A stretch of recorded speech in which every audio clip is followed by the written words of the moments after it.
Es geht um Klotschiss, um ein Buch über Satan.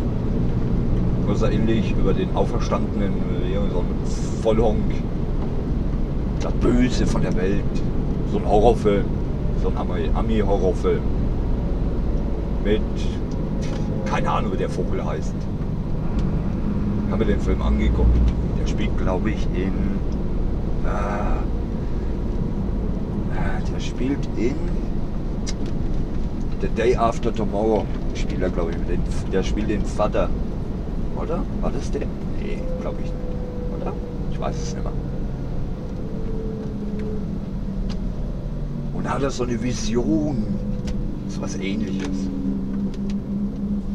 Und dann steigt er in seine Ami-Karre, die 30 Liter auf 100 braucht. Mit so einem fetten Motor, so einem riesen Ami-Schleuder. Und fährt zum Kaff raus. Das Problem an der ganzen Geschichte ist, er fährt im Kreis. Die ganze Zeit fährt er im Kreis. Er kommt immer wieder in der Stadt raus. Dann fährt er nur geradeaus. Aber er kommt trotzdem nur immer im Kaff raus. Er kommt immer im Kaff, egal wo er hinfährt. Ob er in die Richtung oder in die Richtung, er kommt immer im Kaff raus. Dann steht er da und kratzt sich an der Birne. Scheiße, was hab ich gebogen? Was mach ich denn jetzt? Ich weiß nicht, wie der Film heißt. Ich hab den mal als Kind gesehen. Dann habe ich ihn irgendwann auch auf YouTube gefunden. Ach, guck, schau, da ist er ja. Ich denke mal, ja, jetzt kommt er wieder im Kaff raus. Ach, guck, schau. Kommt wieder im Kaff raus.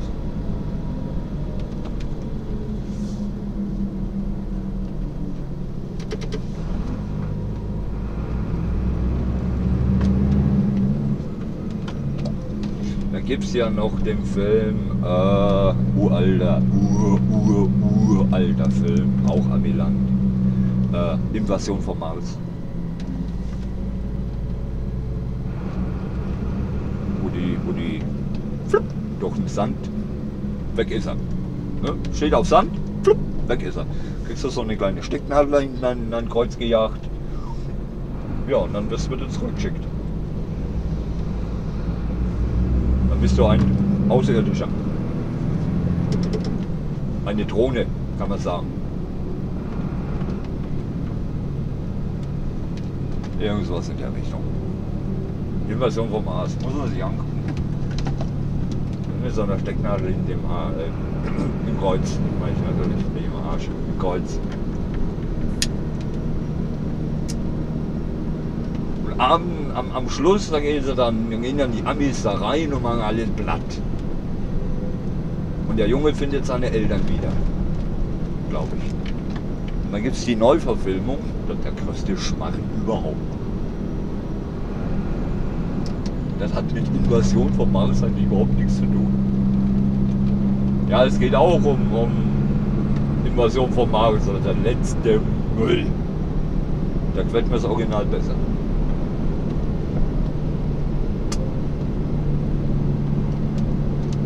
Und wie hieß der andere Film? Formicula. Alter Schwarz-Weiß-Streifen. So ein alter, richtig alter Schinken. Hab ich auch daheim irgendwo auf Platte.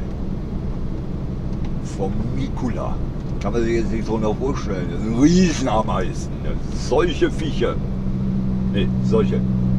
Das sind Riesendinger, die sind groß wie Autos. Und die laufen also mal ebenso die fliegen durch die Gegend. Naja, die Königin und ihre Stecher haben Flügel.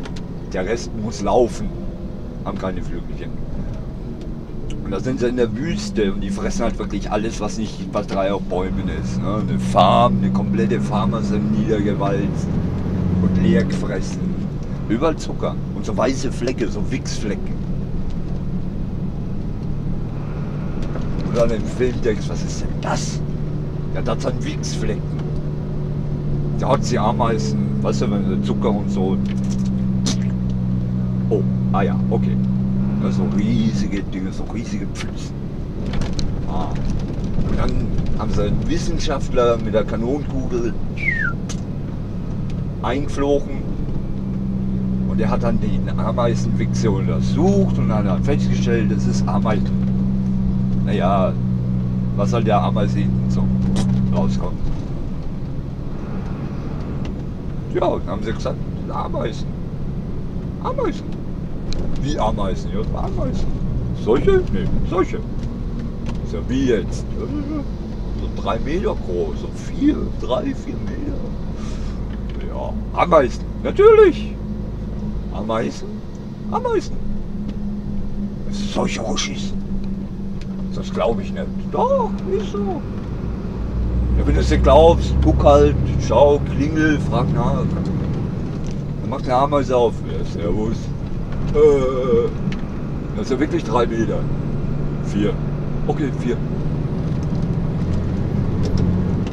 Da waren sie in der Kanalisation. Da haben die sich hier so ein Häuschen gebaut, die Ameisen meine ich. Da sind sie rein mit Flammenwerfer, haben alles platt gemacht, alles erschossen und so. Film Ende. Toller Film.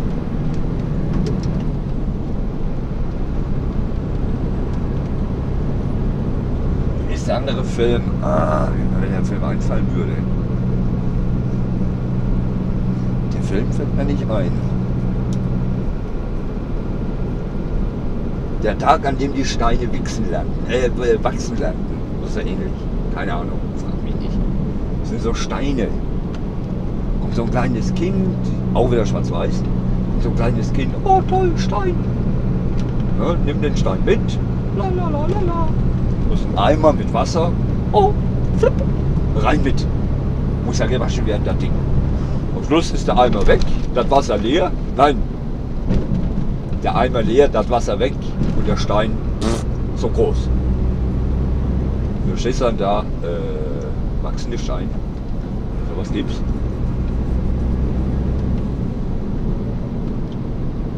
Naja. Dann lassen sie dann auch wieder so ein Wissenschaftler mit der Kanonenkugel einfliegen. Und der stellt dann fest, das sind die wachsenden Steine, das sind Seliten oder Satelliten oder keine Ahnung, was das für Dinge sind. Und die wachsen halt, wenn sie mit Wasser in Berührung kommen. Und das könnte ja eigentlich wieder mal regnen, oder? Ne, und dann wachsen die halt und wenn sie zu groß sind, dann platt. Fallen die um und dann ist alles platt. Toller Film. Wirklich ein toller Film.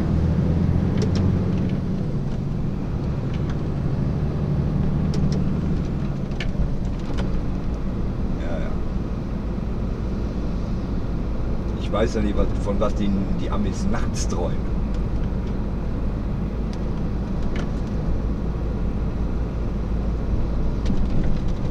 Tarantula gibt es übrigens auch. Das gleiche wie Formicola, nur nicht mit Ameisen, sondern mit Riesenspinnen.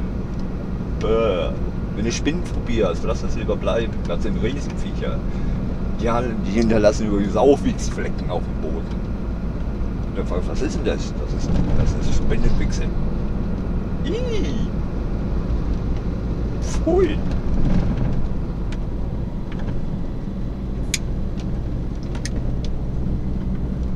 Das ist ein Schälchen Quark.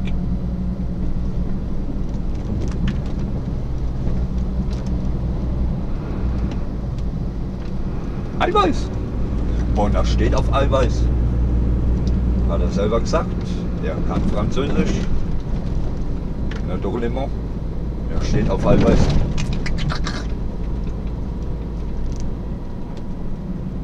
Er liebt Französisch. Vorwiegend mit dem Mund. Natürlich mit dem Mund. Das geht auch mit der Hand. Natürlich. Handjob, Blowjob. Kann man jetzt sehen, wenn man will. Man kann mit Hand und mit Mund. Das Resultat ist entscheidend. Naja.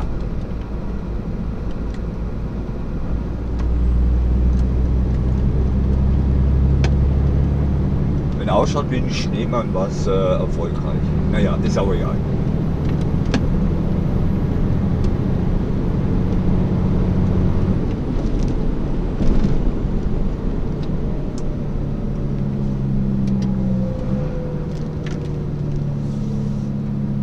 Gibt es auch diesen Film, ein ausgekochtes Schlitzohr mit Bandit und Schneemann.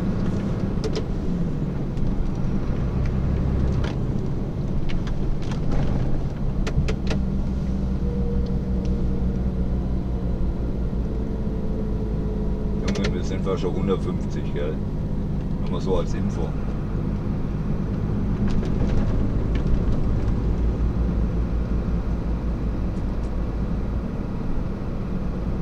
Der Autofahrer hinter mir ist gerade nicht hinterhergekommen. Wie blöd ist das denn? Der war aber am Schlafen. Da bin ich schon zum Ort rausgepfiffen. Weg war ich. Da hat er sich gefragt, was ist denn jetzt los? Wo ist denn der LKW geblieben? Ach, da vorne ist er. Ja, wie ist denn das passiert? Habe ich was verpasst? Ja, Gas geben.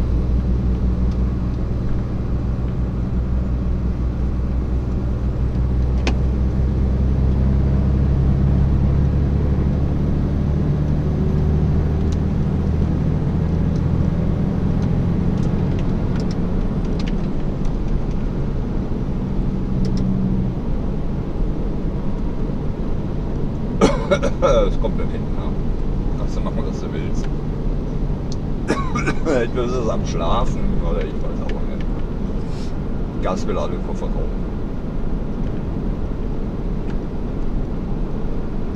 Kurz vom Kreisverkehr werde ich es dann zum Überholen ansetzen. Oh Scheiße, Gegenverkehr.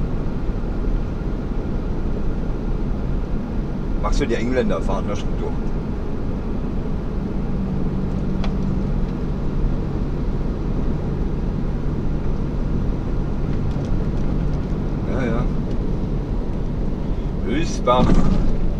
Ösbach, Bahnhof, Besenbach, gesperrt, 3,70 Meter und 2 Meter. Das eine hoch, das andere breit. Ach nee, schmatt auch nicht. Bei 2 Meter komme ich nicht durch, bei 3,70 ist mir wurscht. Von der Breite meine ich.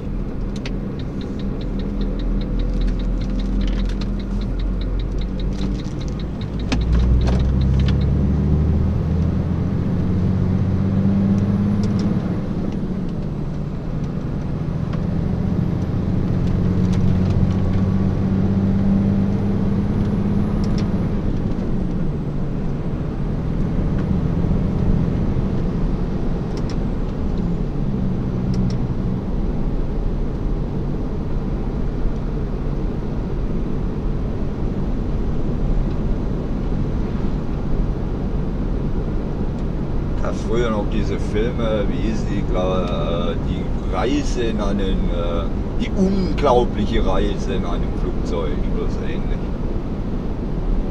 Wo so ein Neger, es war ein Neger, es war ein Schwarzer, im Gerichtssaal sitzt. Und dann fragt ihn der Richter und dann sagt er,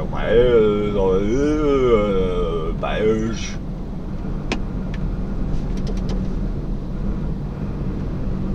Was er da guckt, hast du das Ding geguckt, hast du gedacht, nee, der Bayerisch spielt, aber er hat noch nicht geguckt.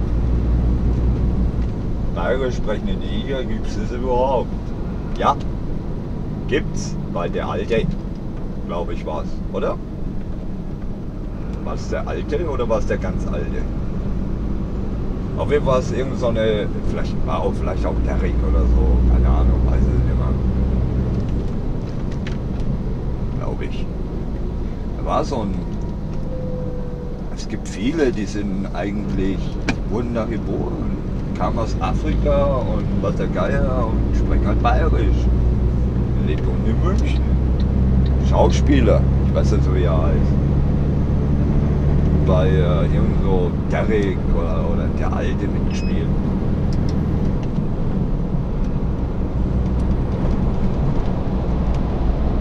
Roberto Blanco zum Beispiel.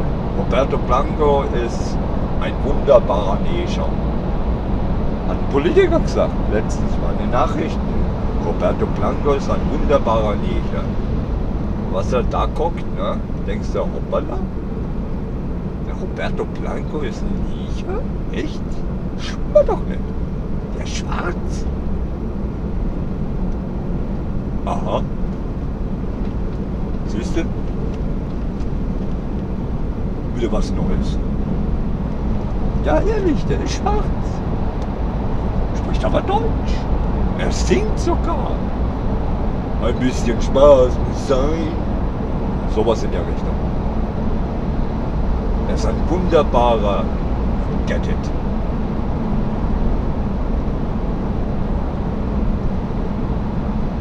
Da muss müsste doch eigentlich hier Bandscheibe, oder? So ein Politiker.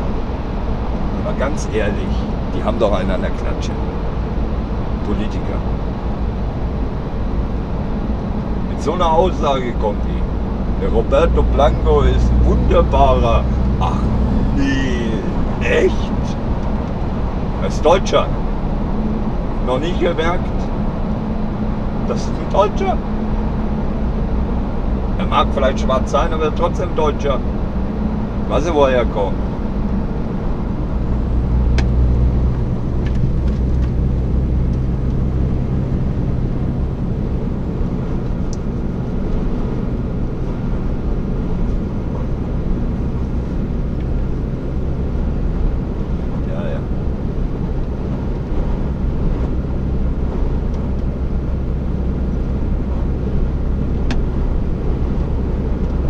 Halt.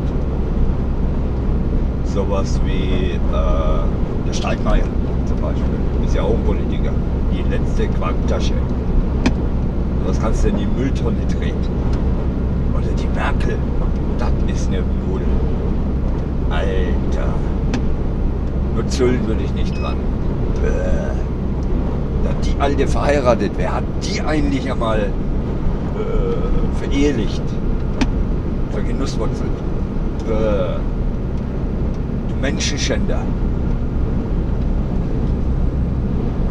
So fürchterlich. Eine Merkel auf dem Rummel. Na? Ja, Frau Merkel, für Sie habe ich leider keinen Job. Der von der Geisterbahn. Weil Frau Merkel, wenn Sie am Eingang stehen von der Geisterbahn, die Gäste fahren durch und sie, die Tür geht auf, Merkel kommt, oh, da schreien mal die Kunden alle und dann sind die Waggons sind alle leer, diese kleinen Gondeln sind alle leer, die kommen noch nicht mal bis zur Tür.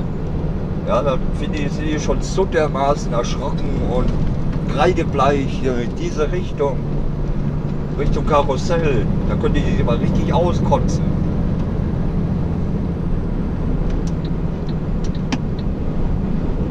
Nee, Frau Merkel, also wirklich, wir werden nie alt miteinander. Ja? Sie sind mein Untergang, garantiere ich Ihnen. Also hier, husch, husch, weg.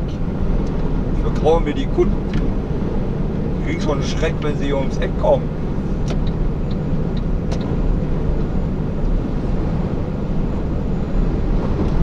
Voll Idiot.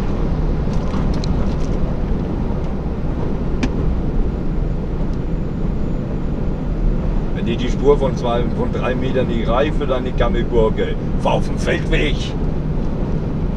Da kannst du sogar noch auf den Acker ausweichen.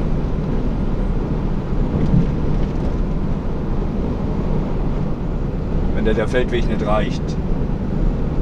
Pfeife.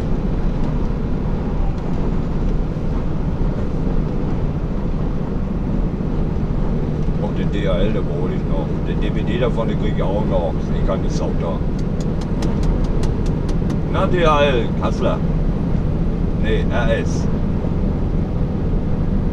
Nicht Kassel, RS. Rammstein. Nö, keine Ahnung, was RS ist. Rammstein. Das ist RS.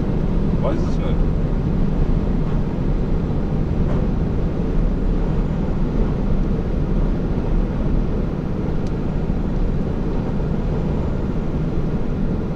Ist leider nicht schnell genug für mich.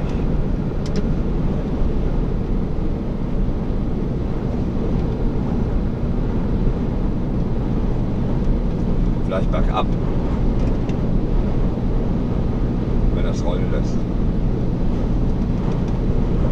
Gucken wir mal. Bremse bei 86. Gleich auf. Fast. Es ist ein Benz übrigens, ein Sternchen. Das hat keinen Retarder. Da musst du mit Ankerwerfen bremsen.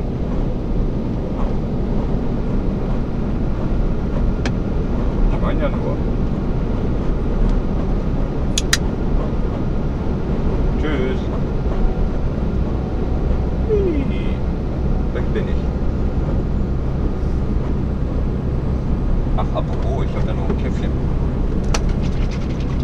55 Kilometer. A3. Köln. Stört doch nicht. Wir fahren nach Köln. Naja, die Richtung. Grob geschätzt. Ups. Daneben. Ja. Ach schon. Ja, immer mit der Ruhe. Ich hab Zeit. Ich hab's in Eile. Ich mache das mal mein Käffchen auf. Und dann werde ich mal so langsam Blinker setzen, rüberziehen. Ihr wisst ja, DHL und so, ne? Boah. Mich bedanken für die Lichtgruppe. Dankeschön. Und dann den Redatter voll durchziehen. Nein.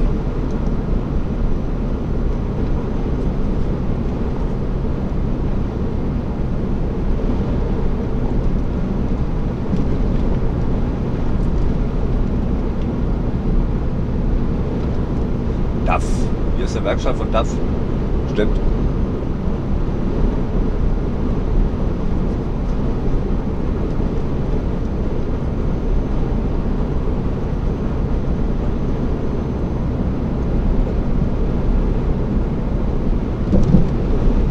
Ich glaube,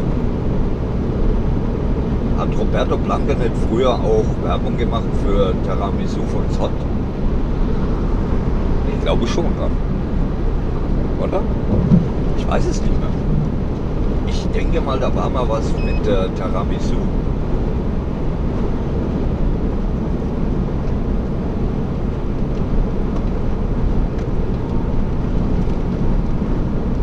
Ich glaube, ich weiß es nicht gerade.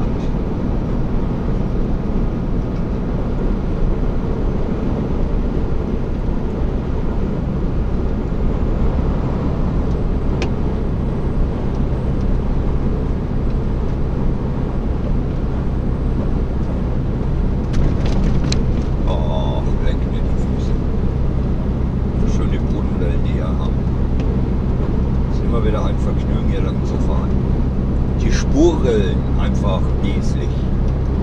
Wirklich. Mit G vorne dran. Ist eselig. Ist ein Insider. Nee, kein Insider, ist ein Outsider. Der sitzt ganz allein auf seiner Wolke und wichst sich ein von der Palme. Hat einen grauen Bart, die wächst ihm runter bis zu den Eiern. Der Bart wächst ihm runter bis zu den Eiern, meine ich. Da sitzt er dann und schaut sich Kinderpornos an. Naja, ist der Anführer der Kinderpornosekte. Der Kinderficker-Sekte, meine ich natürlich. Das ist Es. Der Herr der Schöpfung. Es. Der die Welt innerhalb von 7 Tagen erschaffen. Andere Leute machen das an einem Tag. Wiederum andere, die Amis, machen das an einem Tag platt. Da kannst du mal zugucken.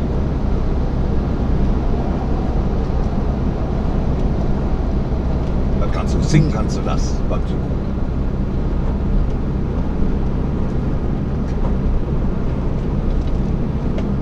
Und dann schart sich seine Anhängerschaft so in diesen Tempel der Kinderficker-Sekte.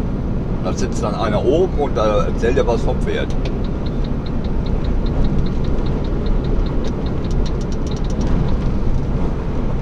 Ja, du sollst nicht lügen, du sollst nicht stehlen, du sollst ehren und Geld zahlen, Kirchensteuer. Ja, dann lässt es den Beutel rumgehen, nicht den Sack, den Beutel, den Klingelbeutel, um die neue in Hause zu haben. Dann darfst du dann Geld reinwerfen. Dann guckt dich der Pfarrer ganz böse an, wenn du hier so Kleingeld, wenn du das Wechselgeld reinwirfst, dann guckt er dich ganz grimmig an. Dann sagt er, wir nehmen nur große Scheine. So, wie groß? Ja, so ein Tausender. So, what the fuck? Stehst dann da als kleiner Mann, holst ein Geldbeutel raus, Tausender. Mal gucken. Nö, hab ich nicht. Ja, verpiss dich raus aus meiner Kirche, sonst renne ich dich bis zum Mond.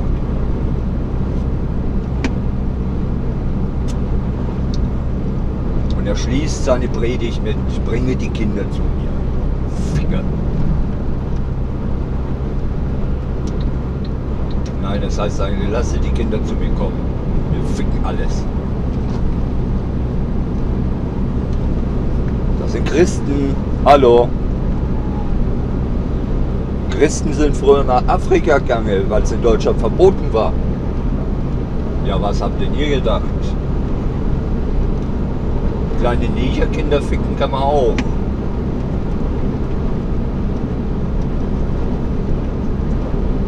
Deswegen engagiert sich ja die Kirche so schön in Afrika, weil man kleine Negerkinder auch so ficken kann, ohne dafür. Natürlich. In Deutschland kriegst du dafür einfach nicht die Löffel. Nein, nicht als Christ. Als Christ wirst du verschont, als Ehemann, als Vater, als Onkel, als Schwester, als Tante, ja, als Opa wirst du gleich hier gesteinigt. Als Christ nicht. Da sagt die Kirche dann, Moment einmal. Ja, Christ, Pfoten weg. Da sagt der Staatsanwalt, ist recht. Ja, da geht's los.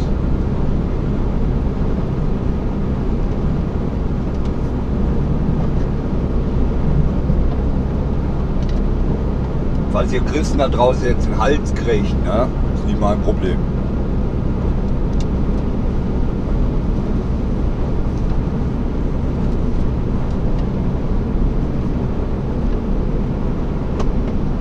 Sorgt ihr erst schon mal dafür, dass die Kinderficker aus der Kirche verschwinden. Dann reden wir weiter. Dann könnten wir vielleicht wieder auf einen gemeinsamen Nenner kommen. Aber ansonsten könnt ihr mich immer kurz was am Arsch lecken. Ihr Christen da draußen, ihr Kinderficker. Ihr unterstützt das System. Ihr unterstützt diese Leute, diese Kinderficker. Die Leute, die ausgetreten sind, nicht mehr.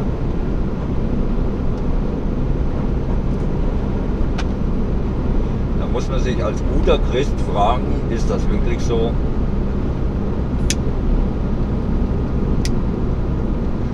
Ja, leider. Du unterstützt das. Wenn du zu deinem Pfaffen hingehst und sagst, pass mal auf, entweder die Kirche macht was oder ich trete aus.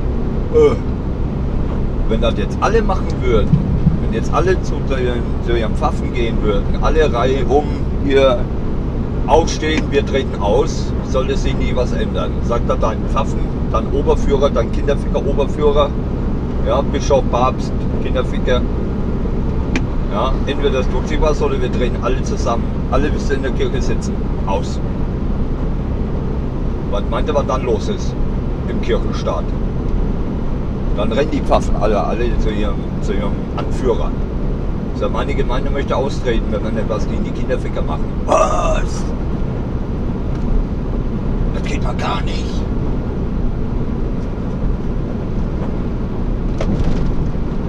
Dann ist nichts mehr mit Ministranten penetrieren.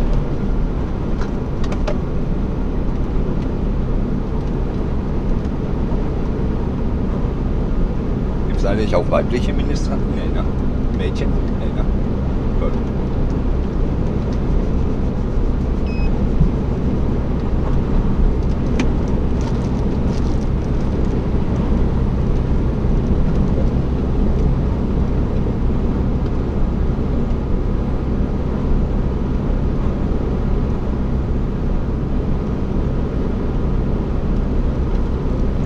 Worauf stützen sich denn diese Leute?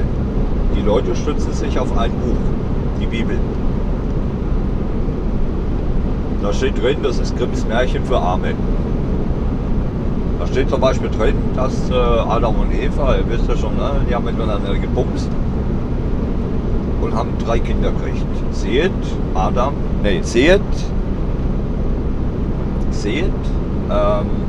Kain und Abel. Aber kein Mädchen. Jetzt fragt man sich natürlich als Christ, Moment mal, seht, Kain, Abel, Adam, Eva. 5 Leute, eine Frau. Davon, ne, 4 Jungs, männlichen Geschlechts, ein weibliches. Moment mal, das funktioniert ja gar nicht. Wie, das funktioniert nicht? Doch, das funktioniert. Wenn alle 4 über eine Frau herfallen, dann funktioniert es.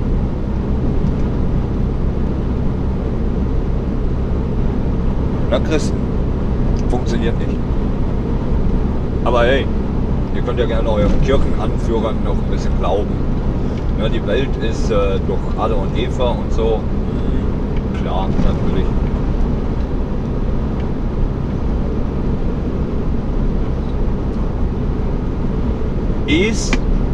Also Es im Sinne von Adam wird geschaffen aus einem Haufen Scheiße. Aus Lehmbatzen. Und dann nimmt der aus Adam, eine Rippe und formt daraus Eva. What the fuck? Dann nicht dein Ernst, oder? Aus einem Haufen Scheiße und aus der Rippe macht er jetzt zwar Adam und... Das ist doch krank, oder? Doch krank.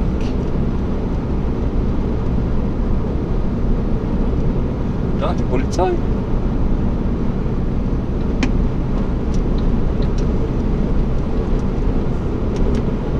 Kopf rauf. Häufchen Elend. Wie Gas. Du kommst aus. Česká Republika. Ja. Also das kannst du nicht als Christ, also das kann man doch nicht glauben. Freunde der Nacht. Das gibt's doch nicht. Kann man doch nicht glauben. Aus einem Haufen Scheiße und aus der Rippe. Bitte.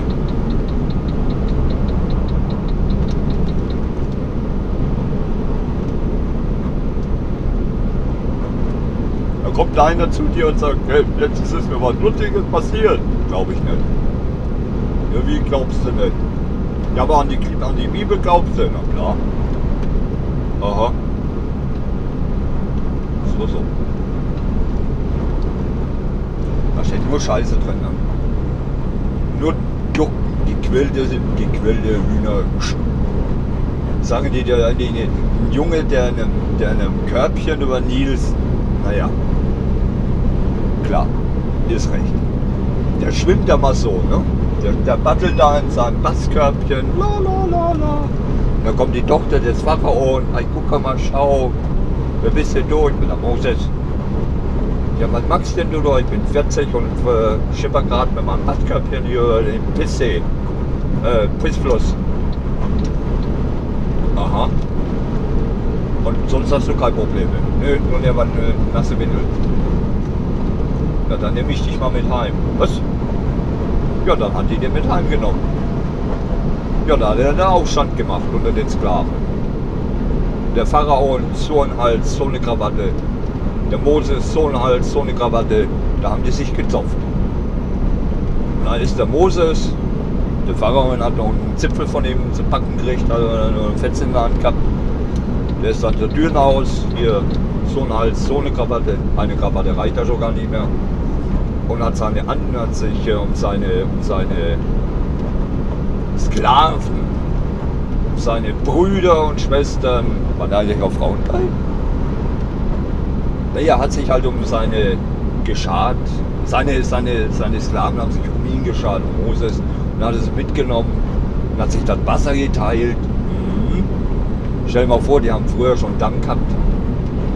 So eine, wie soll man sagen, wie nennt man das?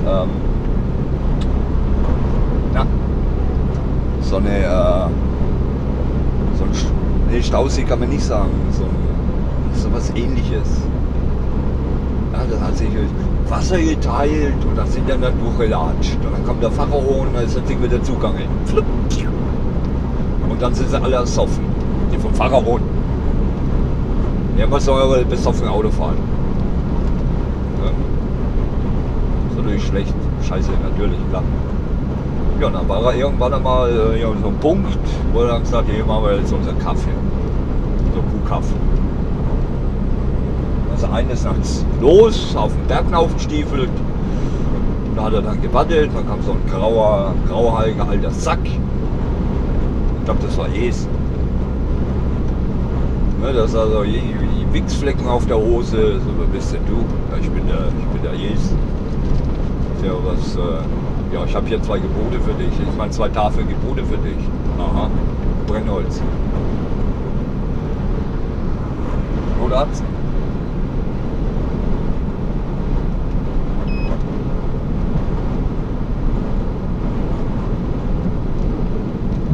nimmst du jetzt mit runter, da steht halt so Sachen drauf, wie zum Beispiel, du sollst nicht töten, du sollst nicht stehlen, du sollst die Ehe brechen. Schade. Ja. Das kam, glaube ich, auch mal bei den Simpsons kam das auch mal. Du sollst die Ehe brechen, dann kam der eine raus, war der eine da gestanden, oh scheiße Mann. Du sollst keine Götzenbilder von mir und von anderen und so weiter, war der nächste da gestanden, so ein Hals, so eine Krawatte. Ja, war gerade so schön am Start, so Götzenbilder machen. So scheiße Mann, ey.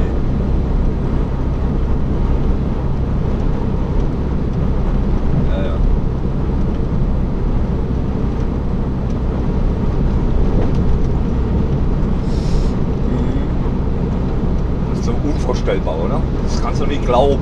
Du kannst doch nicht ernsthaft glauben, dass da einer auf den Berg aufstiefelt, 2 Tage wartet, bis da so ein grauhaariger alter Sack kommt. Ja, dir zwei Tafeln Gebot in die Hand drückt und dann sagt, hier, für deine Glaubensgemeinschaft. Sag mal, ey, geht's noch? Wovon träumt ihr nachts? Wenn's dunkel ist, meine ich. Macht ja nicht ein Rollo dabei zu?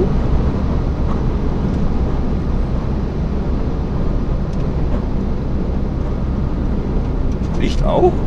Aus, meine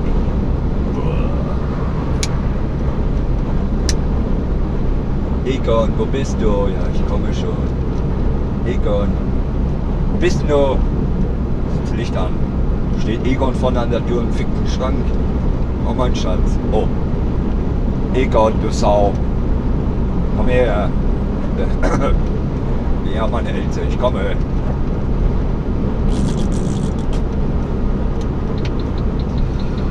Oh, heilig.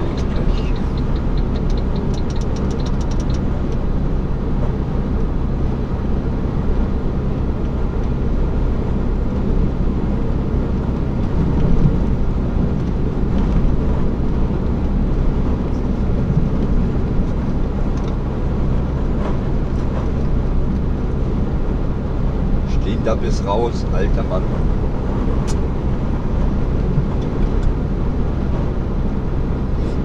...28 Kilometer geradeaus, A3, Köln.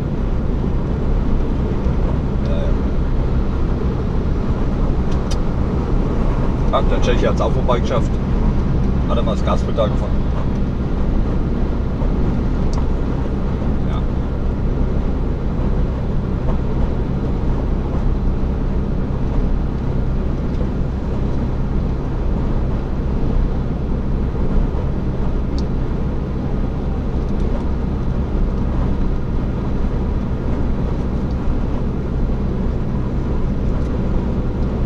Müsste eine Serie geben, unglaubliche.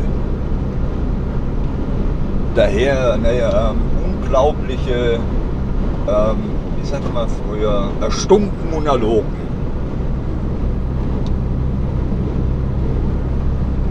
Ja, die Geschichte, die Bibel. Das würde passen. Erstunken und erlogen.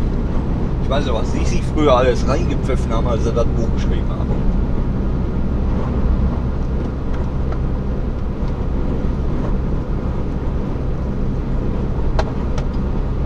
Erstunken und erlogen ist auf jeden Fall. Was die für Drogen genommen haben, weiß ich nicht.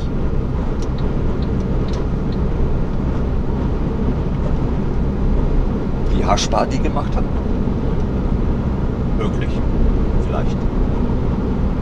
Die schon geguckt früher? Sich Heroin gespritzt?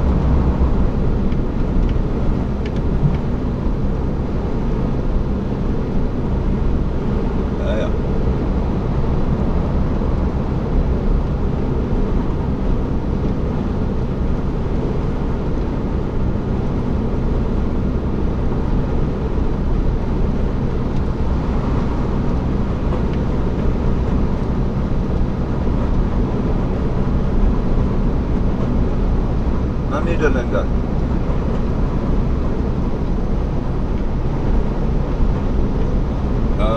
Da drüben ist dann die Spur, ne? Du weißt ja.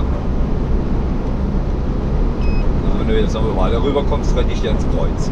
Niederländer.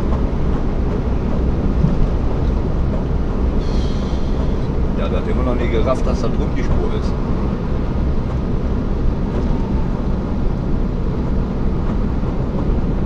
Er fährt immer noch neben mir auf der dritten. Ich bin auf der dritten Spur, Alter. Autofahrer, ich weiß nicht, wo du hin willst. Aber ich will auf die Spur. Dankeschön. Zipfel. Endlich hat es der Niederländer auch begriffen. Finde ich ein Herz allerliebsten. Ach, Groß-Gerau. Brauchen wir gar nicht drüber diskutieren.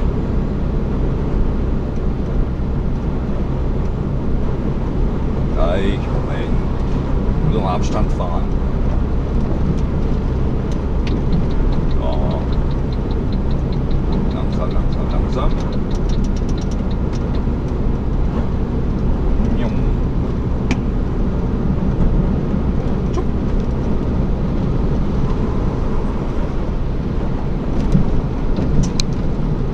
Geschichten, die die Welt nicht glaubt. Die Bibel. Erstunken unter Locken. Naja. Und so was studieren manche Leute, das ist Ideologie. Leute verarschen von früh bis spät. Glauben heißt nichts wissen. Wir glauben, wir wissen nicht, wir glauben. Wir glauben, dass es die Welt erschaffen hat, oder wir wissen es nicht. Wir glauben, dass Adam und Eva hier auf Scheiße und eine Rippe, aber wir wissen es nicht. Wir glauben, aber wir sind so blöd zum Wissen.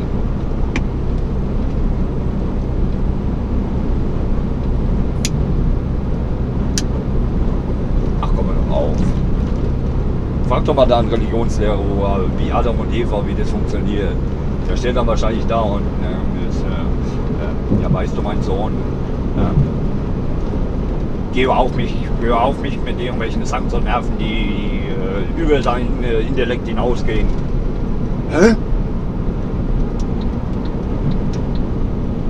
Herr Religionslehrer, was ist denn so schwer am Ficken?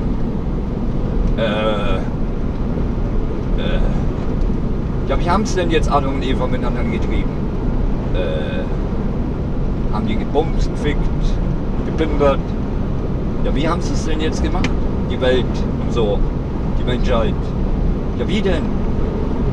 Mit 3 Söhnen. Ich glaube nicht, dass er eine Antwort drauf hat. Ich habe nämlich auch keine drauf. Ich weiß nur eins, es funktioniert nicht. Inzest.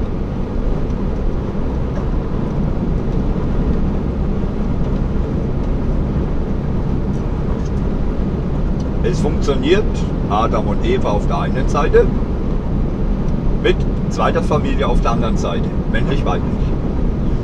So, dann müssten die jeweils 2 Kinder kriegen, männlich-weiblich, wäre am besten, von Vorteil. Männlich-weiblich, die sich dann wiederum, wenn sie 18 sind natürlich, nicht im, das wäre Kinderfickerei. Na, klar. Also wenn die 18 sind, dann bumsen die immer eine Runde miteinander und kriegen Kinder. Auch wieder jeweils 2, männlich-weiblich, auf beiden Seiten. Dann können die sich wieder kreuzen. Weißt du? So könnte die Welt entstanden sein. Aber mit Adam und Eva funktioniert das nicht. Nicht so.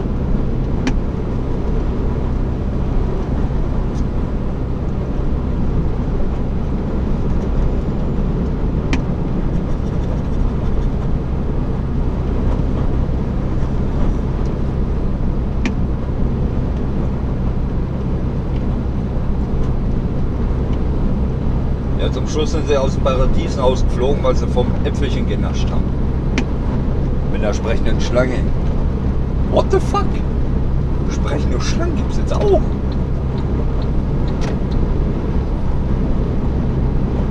Moment mal.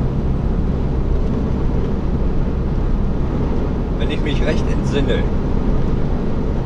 wurde die Schlange auch verbannt. Du sollst fortan als Schlange dein Dasein führen. Ohne Beine, ohne Arme. Hä? Stell dir vor, du bist als Schlange geboren. und du gibst Adam und Eva einen Apfel. Und dann kommt eine auf dich zu und sagt, du wirst fortan nur so rumlaufen. Ja gut, eine Pfote hast du jetzt immer, eine Hand hast du jetzt immer, die Scheinwischer hier. So, was spinnst du? So, ich bin eine Schlange, du Arschloch, du Blödes. Ich habe keine Arme und keine Beine. Ich bewege mich immer so. Ach so, okay, Entschuldigung. Mein Fehler. Oder wie muss ich mir das vorstellen? Hat eine Schlange früher Arme und Beine gehabt? Seit wann können Schlangen eigentlich sprechen? Wie viel Krux haben die sich ja nicht reingepfiffen, als sie geschrieben haben, dass eine Schlange sprechen kann? Muss ja hier Baller sein. Wie viel Drogen musst du Intus haben, ja, wenn du das, was die da erzählen, auch noch glaubst? Wie viel Hirnmasse musst du besitzen, damit du nicht eigenständig denken kannst? Ah ja, glaube ich. Klar, natürlich. Mit der Hirnmasse sowieso.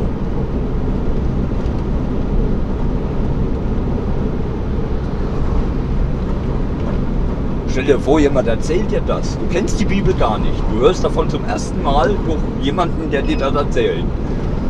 Dass Adam und Eva, Adam wurde aus einem Haufen Scheiße und Eva aus dessen Rippe. Du stehst da und denkst dir, hier, so Scheibenwischer, hast du dir vielleicht jetzt so geschissen oder so? Kann das sein? Ja, dann haben die miteinander rumgebumst. Dann haben die 3 Kinder gezeugt. Seht, Kain und Abel. Und daraus ist die Menschheit entstanden. Hä? What the fuck? Ja, wie jetzt? Ja, weiter geht's mit Moses. Moment mal, Auszeit, hier, Timeout. Was? Adam und Eva, 3 Kinder und dann soll das funktionieren? Und dann gehen wir schon Moses über?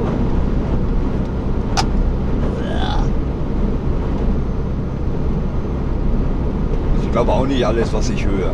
Besonders nicht von Dritten.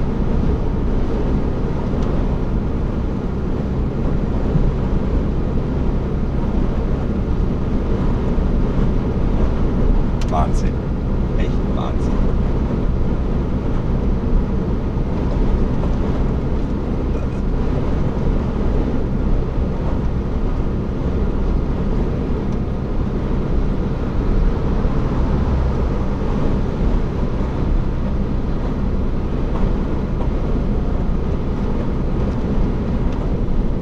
Das ist ein Wohlverbot. Noch nie immer gleich.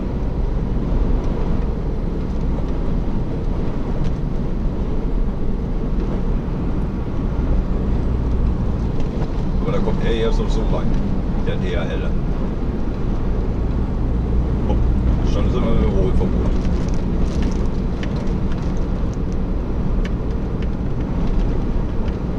Das ist übrigens ein Tanklastzug. Alter.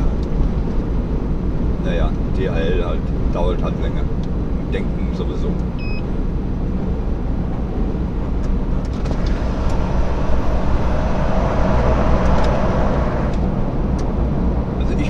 Ich würde, wenn jemand auf mich zukommt und mir so eine Geschichte erzählt, ich würde die Herren mit dem weißen Westen anrufen und sagen, hey, Jungs, ich habe da jemand für euch, der ist immer ganz knusper in der Birne, die könnt ihr gerne abholen, der ist Baller, der erzählt was von Adam und Eva und von 3 Kindern und da ist die Welt entstanden.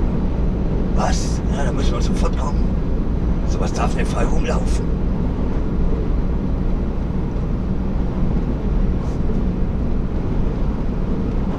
Freunde der Nacht.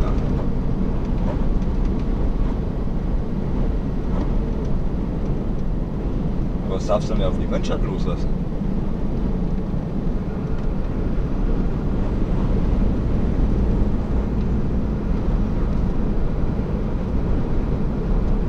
Sowas darf nicht freien Fußes unterwegs sein. Das geht nicht. Das sind Dinge und Möglichkeiten.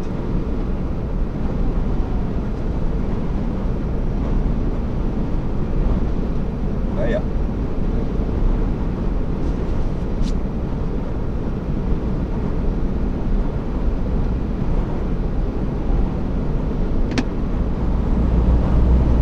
Solange es noch Leute gibt, die dagegen Argumente haben, Doch, das funktioniert mit Adam und Eva. Das funktioniert. Garantiert. Peace.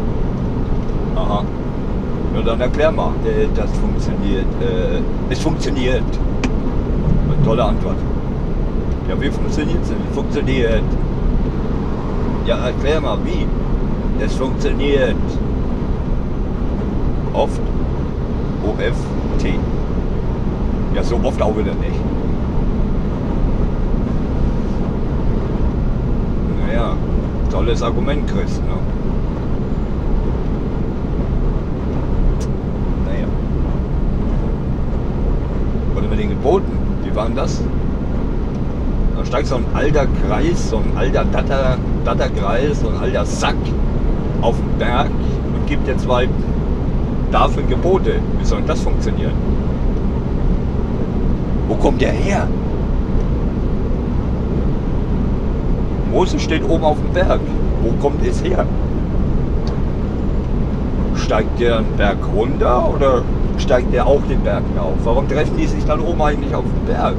Warum treffen die sich unten im Kaff? Warum? Warum gehen die nicht in die Taverne ein Saufen? Hm? Warum koksen die sich nicht die Hucke voll?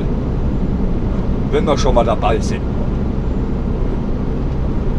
Warum müssen die sich unbedingt oben auf dem Berg treffen? Kann mir das mal einer erklären? Warum? Warum? Wozu? Weil es da oben schön einsam ist. Es macht das so viel Spaß, erstmal auf den Berg aufzusteigen und darauf zu warten, dass irgend so ein alter Sack runterkommt, der dir dann 2 sinnlose Pakete in die Hand drückt und sagt, hier ist für dich. Was ist das? Da sind 2 Gebote drin. 2 Tafeln mit Geboten.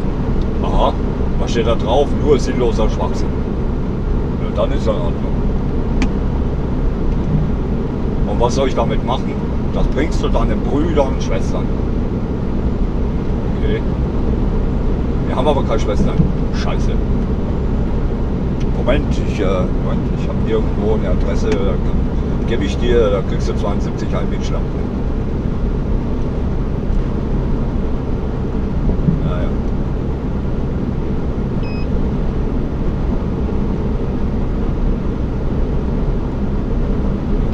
Es gibt, glaube ich, jede Menge Religionen. Jeder hat ihre eigene Vorstellung, wie die Welt entstanden ist. Ja, welche davon ist jetzt eigentlich richtig? Welche davon ist denn jetzt eigentlich die entscheidende? Für uns entscheidend? Welche ist es denn? Die der Moslems? Der Christen vielleicht? Der Juden? Welche davon ist es denn jetzt? Wer hat Recht und wer hat nicht Recht? Ich würde das ganz gerne wissen. Weil die Vorstellung, dass wir von Affen abstammen, kommt für mich schon etwas näher, weil manche Leute sich auch wie Affen benehmen. Faschisten zum Beispiel.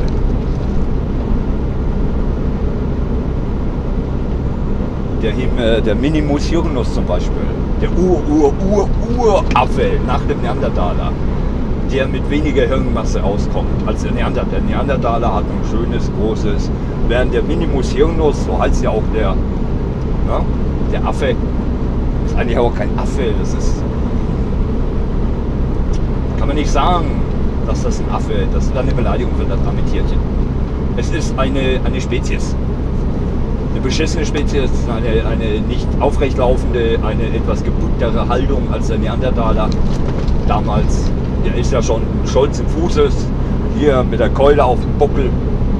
Ja, da ist seine Alte dann an den Haaren gepackt, mal Keule rüber und dann auf die Keule drauf.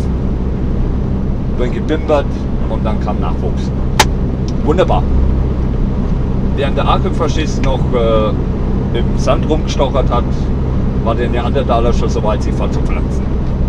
Er lebte in der Höhle, hat Feuer gemacht, natürlich, da kam irgendwann mal Blitz vom Himmel. Dann hat er gesehen, Feuer, ist gut, da kann ich mir jetzt was zu essen braten. Dann ist er raus, hat dann Feuer geholt, hat Feuer gemacht in der Bude. Dann ist er raus, hat er schon mal einen Mammut niedergeschlagen. Bumm. Hat das Mammut gepackt, reingezerrt, zerlegt, schönes Steak rausgeschnitten, auf den Grill drauf, Essen fertig. Messer, Gabel raus. Und dann haben die ganze Gemeinschaft rund um den Tisch das Mammut, das Steak. Das war ein großes Steak. In kleine Teile und haben dann schnabuliert. Während der Archifaschist immer noch draußen saß und im Sand, im Schnee gestochert hat. Mittlerweile ist es Winter. Er hat sich schon so langsam den Börzel abgefroren. Er hat immer noch nicht kapiert, dass es in der Höhle mit Feuer wärmer ist. Er sitzt also immer noch draußen. Es ist mittlerweile Frühling. Ihm wachsen also nicht mehr die Eiszapfen von der Nase, sondern ne? Er sitzt immer noch draußen und macht Kreise im Schnee, nicht im Schnee, im Sand. Mittlerweile ist es vom Körperstatur kann man jetzt nicht sagen. Es ist nicht dick, es ist nicht dünn, es ist skelettartig. Und es dreht immer noch Kreise im Sand. Mit dem Finger. Oder mit dem Stöckchen. Kann man jetzt sehen, wenn man es genau nimmt, ist der Finger dann Stöckchen. Weil Skelett und so. Also der Archifaschist hat das sehr spät begriffen, wie man Feuer macht und wie man sich irgendwas zu essen jagt. Er hat sehr spät damit angefangen und er möchte eigentlich, kann man sagen, die Schwerkraft zum Beispiel oder die Fliehkraft möchte er nicht verstehen, dass die Erde die Kugel ist, möchte er nicht verstehen, die Erde ist eine Scheibe für ihn.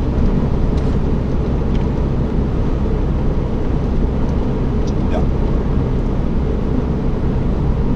Für ihn ist die Erde eine Scheibe und er möchte dann, das geht nicht bei ihm ins Hirn rein, weil Minimus Hirnus hat ein ziemlich kleines Hirn, das geht nicht rein bei ihm, das ist zu viel Input, kann man sagen, sehr viel, zu viel. Sehr viel zu viel Input. Weißt du? Der möchte dann nicht, dann möchte er nicht mehr haben. Das passt nicht in seine Vorstellung von der Welt. Ja, dass die Frauen auch arbeiten und nicht am Herd stehen, das möchte der Archifaschist auch nicht glauben. Dass man kleine Kinder mit einer Bibel oder mit einem Rohrstock züchtigt, dass das nicht geht, das möchte der Archifaschist auch nicht kapieren. Nein, da ist er blöd. Da ist er blöd, da bleibt er blöd. Er wird blöd, er wird blöd geboren und er wird blöd sterben, auf Deutsch. Zu blöd. Also alt wird er eigentlich auch nicht, wenn man es ganz genau nimmt. Alt wird so ein Archifaschist auch nicht. Nee, nicht wirklich.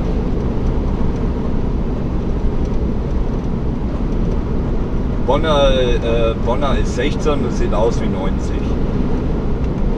Das war im Mittelalter so. Die sind nicht älter wie 30, 32, 33, 35. Älter sind die nie geworden im Mittelalter. Das sind die schon mit 35 Jahren hier in der Bild. Er war noch so jung. Das ist sein Leben noch vor sich. Und jetzt schaut er sich die Ecke gefunden an. Und ihrer Diesel sowieso. Ja, Pech gehabt. Ja, scheiße, wenn man rot über die Straße läuft.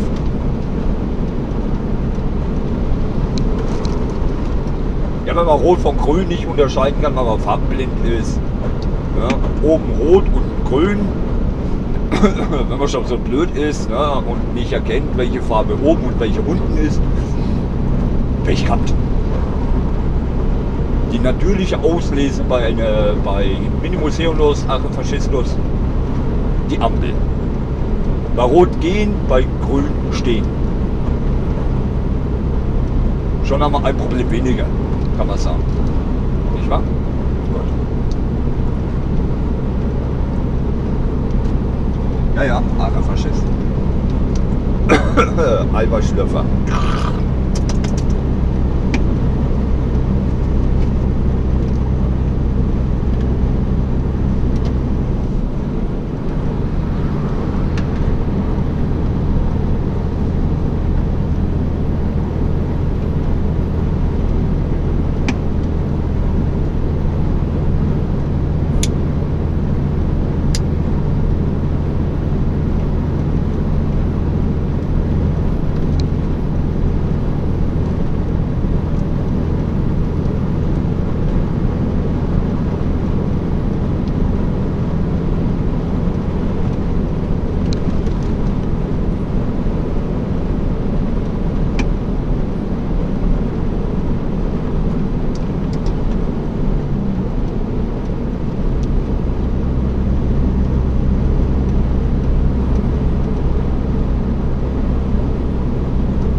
Überholverbot.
Krampf jetzt schon wieder. Von 22 bis um 6. Was soll das denn schon wieder werden? Von 6 bis 22 Uhr darfst du mit 90 entlang blasen. What the fuck?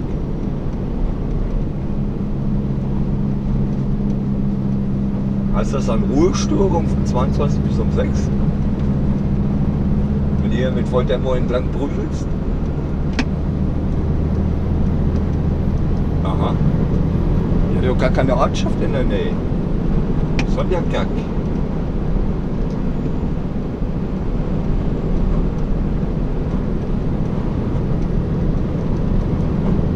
Mich verarschen, ne?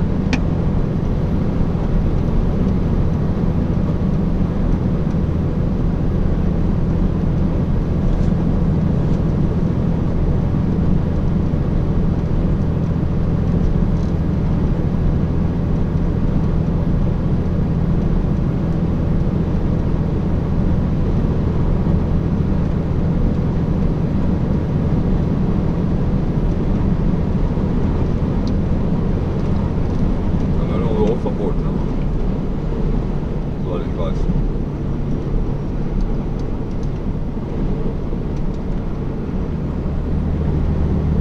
...146 Kilometer links fahren. Der A3 weiter folgen. Ja, aber wir wissen, dass wir auf die A46 und dann auf die A57. Verbot. Immer noch. Hat sich nichts geändert.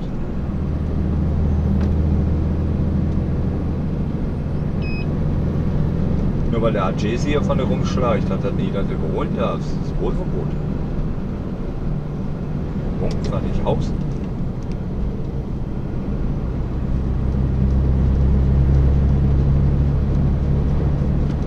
Ja, Freunde, so ist das nun mal auf der Autobahn als Berufskraftfahrer. Nee, als Lkw-Fahrer darfst du überholen. Als Berufskraftfahrer nicht. Also ist das nun mal in Deutschland. Als Lkw-Fahrer darfst du zum Beispiel auch durch Baustellenrauschen fahren. Pkw-Baustellen, darfst du zweispurig durchfahren. Als Lkw-Fahrer, nicht als Berufskraftfahrer. Ja. Als Lkw-Fahrer darfst du auf der Landstraße auch 90 fahren. Stell dir mal vor. Als Lkw-Fahrer darfst du alles, was du als Berufskraftfahrer nicht machen darfst. Da darfst du stundenlang am Stück fahren. Was sind das denn nicht die Ruhe- und Lenkzeiten? Lenk- und Ruhezeiten. Was sind das denn nicht die? Ich bin Lkw-Fahrer. Ich scheiß auf Lenk- und Ruhezeiten. Was? Da gibt es ein Gesetz für? Aber nicht bei mir. Jetzt, wo es erlaubt ist, überholt keiner. Nein, es klebt immer am Blech. Es kifft und klebt ihm dabei am Blech.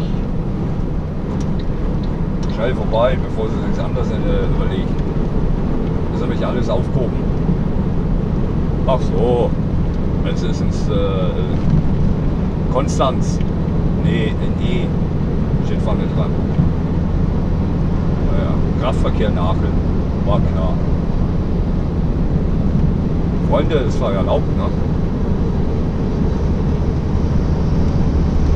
Adjacent, sag ich doch. Das andere wäre Multiple Adjacent. Multipli Adjacent, wenn ich bin darf. Das ist italienisch und heißt Multiple. Oh, da liegt ein 20-Euro-Schein. Eine Rohspur. Na, so lahmarschig kommst du nicht voran. Ich habe noch ein Papierfetzen. Ja, ja, ich habe es gesehen. Das ist der Unterschied zwischen euch und mir. Ich halt Abstand.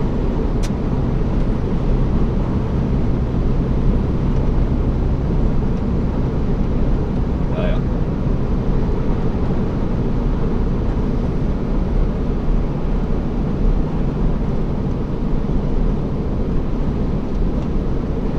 Ja, so ist das im Leben. Man muss ein Schwein sein, sonst wird man zur Sau gemacht.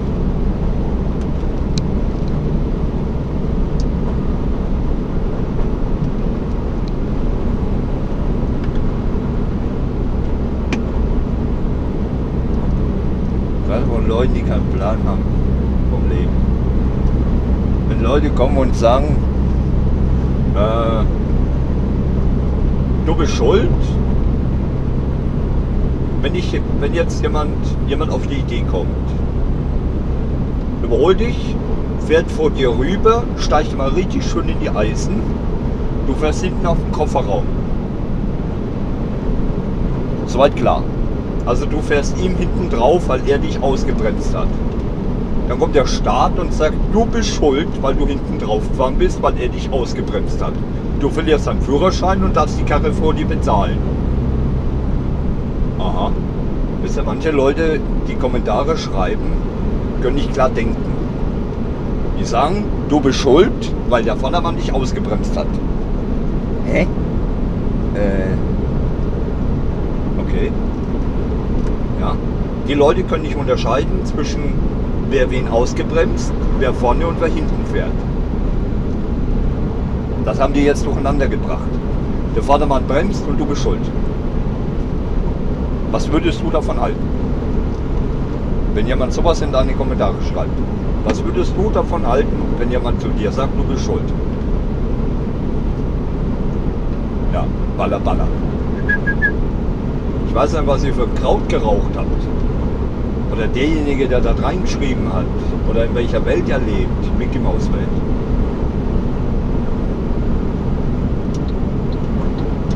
Ja, so eine kleine Mickey Maus Lampe auf dem Nachttisch stehen.